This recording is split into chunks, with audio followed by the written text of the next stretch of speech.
to begin with how very much like Robert Redford you're looking this morning. No, he'll never fall for that one. He knows as well as I do he looks like Roland Rat. Morning, Mr. Warren. Cards on the table. I'm here to lick your boots. Good morning, Mr. Warren, wherever you are. Just leave him alone. Look, I don't know why you're so worried. He's only a bank manager. Is that supposed to make me feel better? What time's your appointment? 10:15. Richard has offered to give me a lift there for moral support.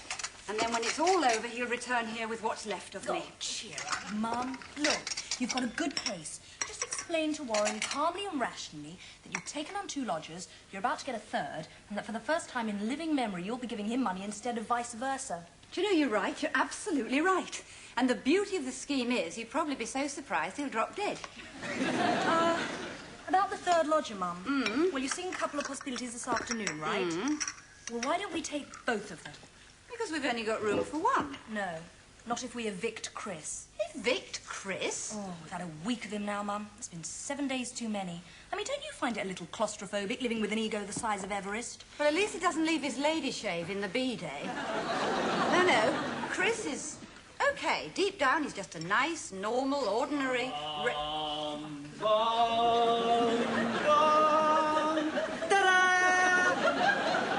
Alien. Morning, fans. Now, it's no secret that I'm a fairly amazing guy, but what you're about to see is epic by any standards. On the count of 3, I shall drop this blanket. If you're a flasher, Chris, consider yourself evicted. 1. Are you a flasher? It's a fair description. 2. Close your eyes, Monica. Oh, no way. This could be the best laugh I've had all year. 3! Well, what do you reckon? My initial reaction is one of immense relief that you're wearing anything. There's nearly 15 feet of wiring in here. Have you ever seen such a tasty-looking ring made? Did you make it yourself? Or did you have it run up by a comedian at the electricity board? Do you mind? This is all my own work. It's little touches like this make me a legend in Huddersfield. Are you seriously planning to wear that tonight? No, I thought I'd go to Tesco's in it. Of course I'm planning to wear it tonight. Tonight's my big break. My first booking. You realise what this means? I'm hoping it means you'll be able to pay your 2nd week's rent. Well, there is that, of course, but I was thinking more in terms of the global implications. This is an historic moment. Tonight marks the first step on my speedy path to fame and fortune. Monica, I've said this before and I'll say it again. A bit of adulation from you at this stage in my career will pay dividends when I'm a megastar. Oh, anyone would think you've been booked for a gig at the Hippodrome. The reality is somewhat different, is it not? We are, in fact, talking about the annual dinner dance of the Kilburn Flat Earth Society. Could be some influential people there. Oh, sure. Oh, why not? A lot of influential people are mad. Wow! Now, here's a lady with taste. It's fantastico. You're not wrong. Chris Chample's hit town, and I don't care who knows it. Who squashed your briefcase? This is my art portfolio, peasant. Feast your eyes. It's a special fashion design for our end-of-term project. Well, this is absolutely... Brill? I was going to say weird. It's my vision of what we'll all be wearing 50 years from now. 50 years, eh? That's a relief. Because, frankly, I'm in no rush to climb into this. What do you reckon, Mrs. Haddon? Do you reckon woolly baby grows for adults will catch on? Not with me, they won't. The whole point is that in 50 years' time, we'll probably be in the middle of a new ice age. Yeah, it's not very alluring, though, is it, Carol? It's more alluring than frostbite. Well, I'm glad we got 50 years to think about it, but I can tell you now, I'll feel a right wally collecting my pension in that. Oh, this time a man who goes to work as a Christmas tree. Yes. Well, I think I'll just go and slip into something else. Yeah, try the river.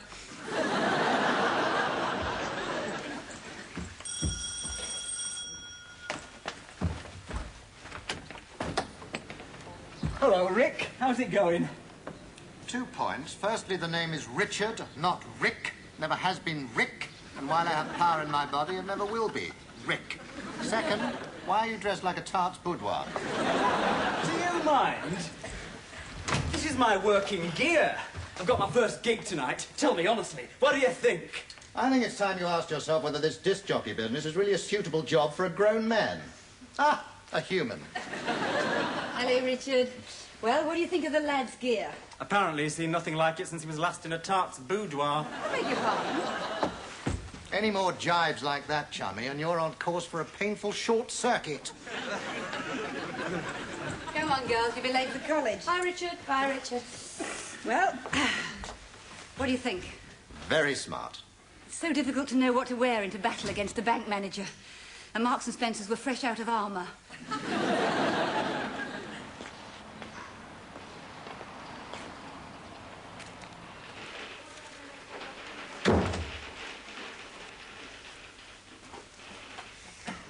I'll tell Mr. Warren you're here. Thank you. I've just confessed I'm here. Relax, Sheila. I can't. This is worse than having your legs waxed. Look at that. Glad to help. Doesn't that contravene the Trades Descriptions Act? They ought to put posters up in here that tell the truth. Such as? If you borrow 1 penny of our money, we'll make your life a living nightmare. Well, I'm not sure it would pull in the customers. That's honest, though. Can't pay your bills? Try suicide. Sheila, you are getting this whole thing out of proportion. Thinking of opening an account here? You must need your head examined. Now, listen to me, Sheila. It is vital that you are psychologically geared up to present your case to its maximum advantage. At the moment, you're radiating all the confidence of a soggy sponge.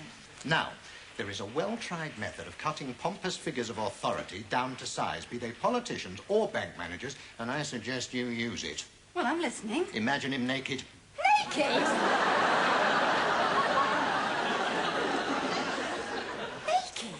You mustn't feel intimidated by Warren's pinstripes. The trick is to imagine what a laughable sight he must look in the bath.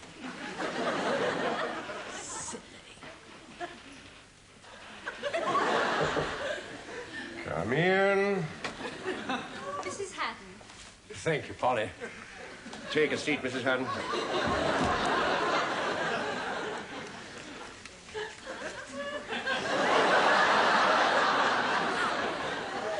I have before me your file.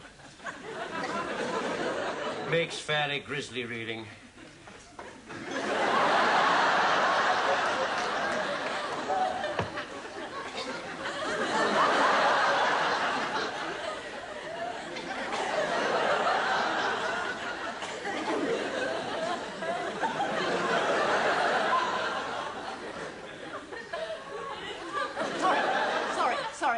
Sorry, fine. Well, I'm astonished you find this situation amusing. Mrs. Haddon, you're here to face some fairly stark realities.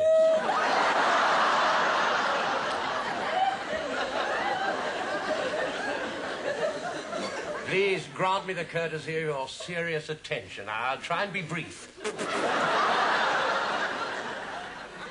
Here, as I see them, are the bare facts.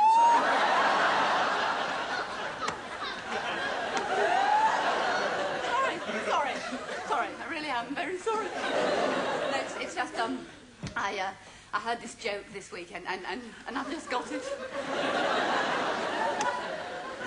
Sorry, I'm fine now, fine, really fine. When your husband died 18 months ago, I like to think we weren't unsympathetic to your plight. You were faced with substantial mortgage commitments, so we extended your overdraft facility. All we asked in return was that you sold your house as soon as possible and moved somewhere a lot cheaper. Now, you see, I have the solution to that. Please let me finish. We don't go in for trendy slogans here, Mrs. Haddon. We're not the action bank. We're not the listening bank. We're the bank that likes to get its money back. Yes, now, you made that abundantly clear in your letters. But you see, I have... Our chairman has pinpointed bad debts as the primary cause of his ulcer. Do you realize last year our profits fell by £169 million? Oh, that can't be all down to me, surely. Ho, ho, ho. Oh, no, you see, I have the solution. You've sold your house? No. Well, what other solution could there possibly be? Three lodgers. Now, their combined rent will be £105 a week, which I will deposit here against my overdraft. Now, I know you were hoping for a lump sum. Not hoping, insisting. Insisting, yes. But this way, if you think about it, you'll get more interest. Think of the profits. I mean, you'd be laughing all the way to the bank. £105 a week. I know what you're thinking. You're thinking Christmas has come early this year, aren't you?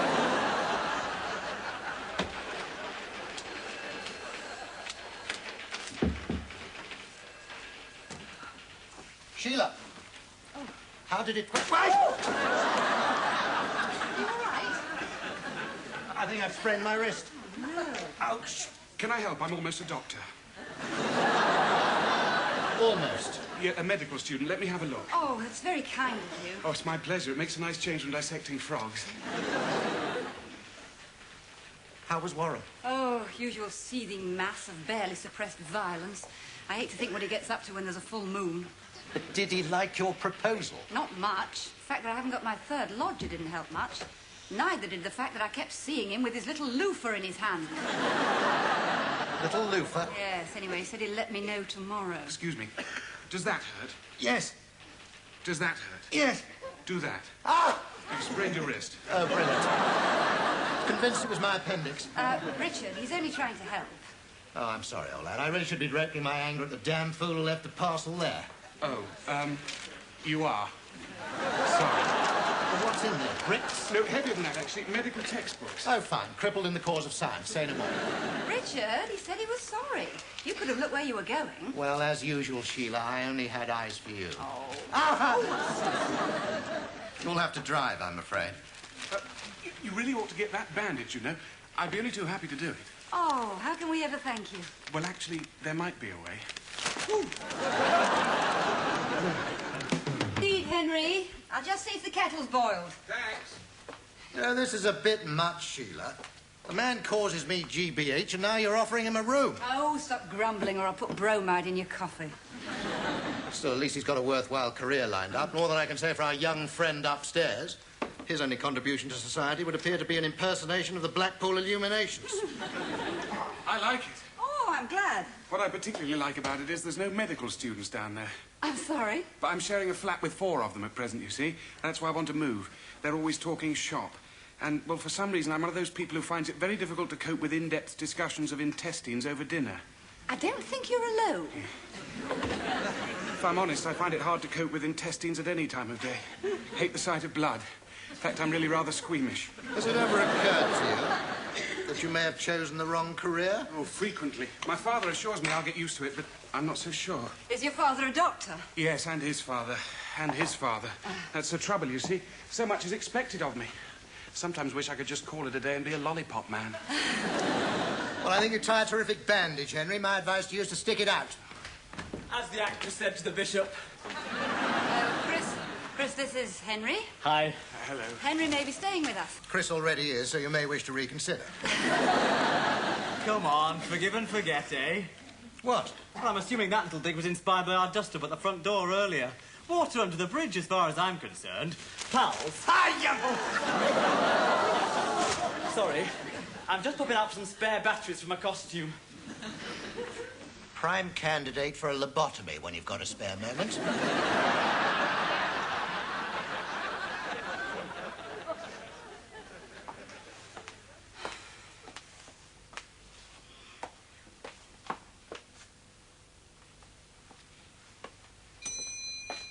Yes, I know. Hi, Mum. How'd it go with Warren? Oh, he's going to let me know tomorrow. Why couldn't he let you know today? Because he likes his customers to have insomnia. Anyway, the good thing is, if he does say yes, I think I found our third lodger. Nice. Yes, very nice. He's a medical student. His name's Henry. Is he sexy? He's the sexiest medical student named Henry I've met in a bank this week. Yes. I think you'll like him. He'll only have to wear trousers for Carol to like him. Oh, not necessarily. Now, look. You two, just make yourselves scarce, would you? Only I'm expecting the first of my 2 potential lodgers. When? About half an hour ago. It's not a very good start, is it? What about Henry? Well, Henry can't let me know until tomorrow, so I might as well see the other 2. Ah, about time. Well, vamoose, will you?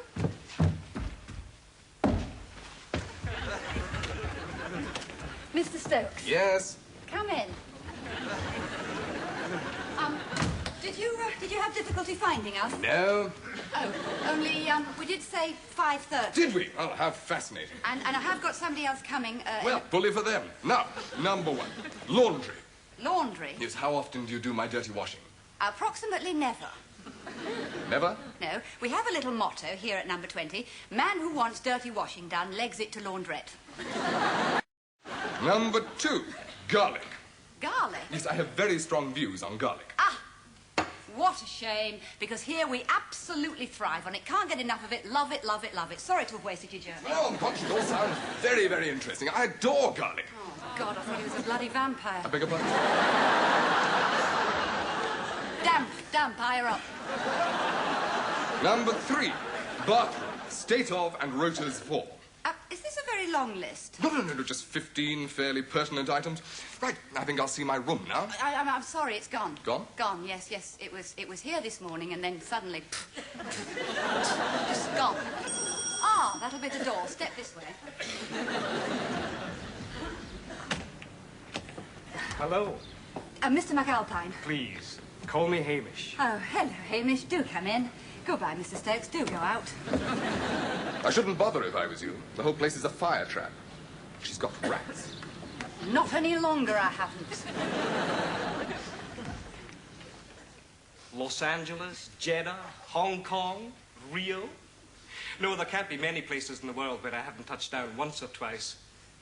But much as I enjoy being an airline steward, it is in some respects a bit of a dead-end job. In what way? Oh, the promotion prospects are limited. I mean, however many duty-free I sell, there's no way they'll make me a pilot, is there? That's true. But I have an ambition, Mrs. Haddon. A dream. And that's to open my very own restaurant. Oh, good for you. I'm very excited about it, because I think I've spotted a gap in the market. I mean, London's chock-a-block with Italian, Chinese and Indian restaurants. But where are the Scottish restaurants, eh? I'm off to Kilburn now. You're a bit early, aren't you? Well, I gotta set up the gear, do a sound test, check the balance. There's a lot of work involved when you're the best. Chris, this is Hamish. He's an airline steward. Well, hello.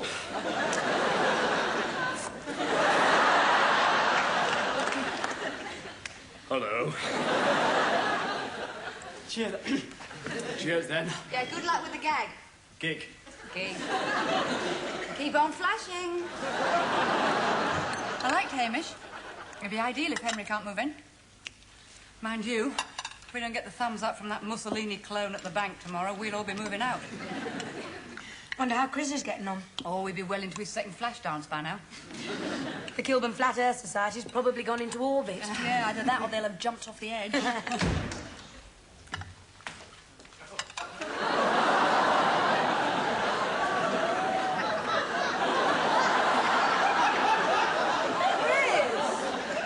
What happened?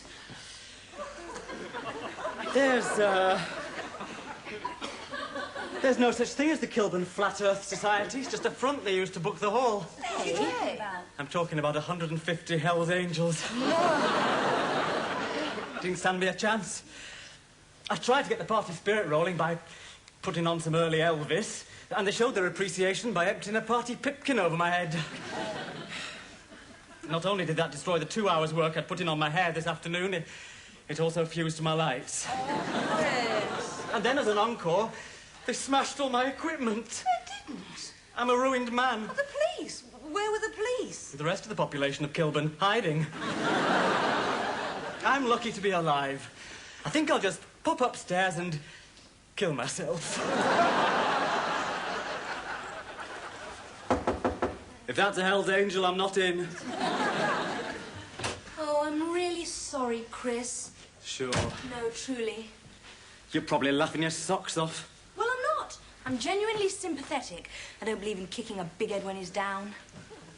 That's the nicest thing you've ever said to me. Oh, I only wish there was something I could do. There is. What? Stay here and comfort me till dawn. Oh, sorry, Chris. My thoughts will be with you, but I'll be taking my body next door. In that case, could you send up Carol?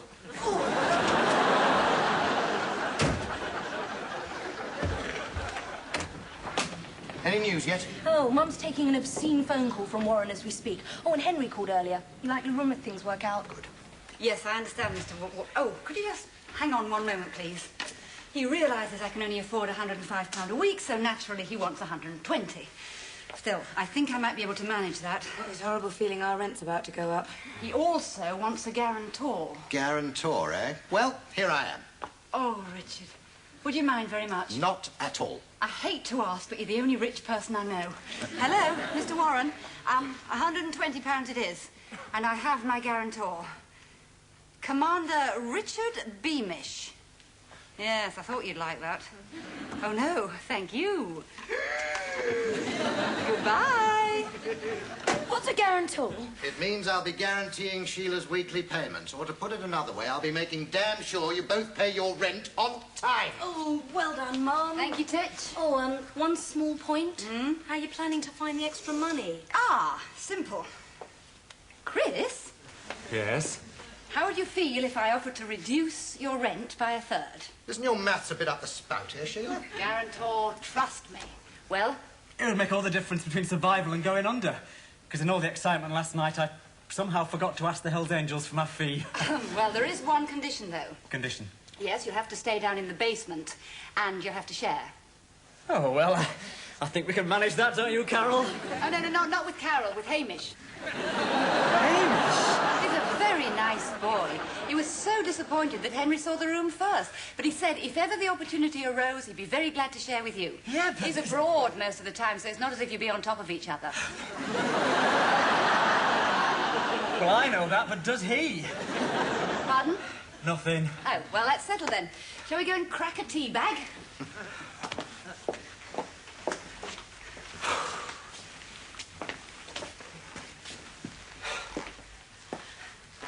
Penny for them. I was just thinking. I had such hopes when I left Huddersfield. Look at me now. My career's in ruins, my lights have fused, and I'm about to move in with Mary, Queen of Scots.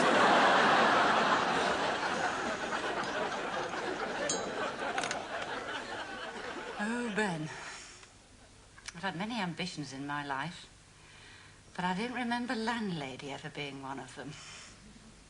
Do you think I've done the right thing? Knock once for yes and twice for no.